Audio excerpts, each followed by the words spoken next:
one travelling. Well, just dropping short. আগামী BPL আর বিসিবিদের হাতে নয়, এবার আবারও আগামী বিপিএল এ নতুন করে আয়োজন করা হবে এইট স্পোর্টস ম্যানেজমেন্টদের মধ্য থেকে, আর সেখানে ইতিমধ্যে আবেদনের কথা বলে দিয়েছে বিসিবি। হ্যাঁ দর্শক, বিস্তারিত জানুন পুরো ভিডিও জুড়ে। আবারও বিপিএল আয়োজন করার জন্য নতুন করে আবেদন করেছে। আর দর্শক শুধু তাই নয়, তারা পাশাপাশি আরো 3টি প্রতিষ্ঠানে নতুন করে আবেদনের অ্যাপ্লাই করেছে। আর তারা হচ্ছে টিসিএম, আইটিডব্লিউ এবং টিএমজি। এই 3টি প্রতিষ্ঠানে তারা নতুন করে আবেদনের অ্যাপ্লাই করেছে।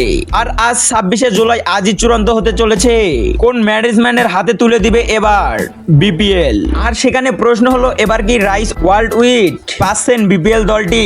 কারণ হলো যে এটা ভারতের সব থেকে একটি বড় কোম্পানি। তো দর্শক, এখানে আপনাদের কি মতামত? এই 3টি গ্রুপের মধ্যে কার হাতে বিপিএল তুলে দিলে ভালো হয় সে বিষয়ে আপনাদের গুরুত্বপূর্ণ মতামত জানাবেন আমাদের ভিডিওর কমেন্ট বক্সে। এবং ক্রিকেটের সব নিত্য নতুন আপডেট ভিডিও সবার আগে পেতে হলে এখনই আমাদের চ্যানেলটি সাবস্ক্রাইব করে পাশেই থাকুন।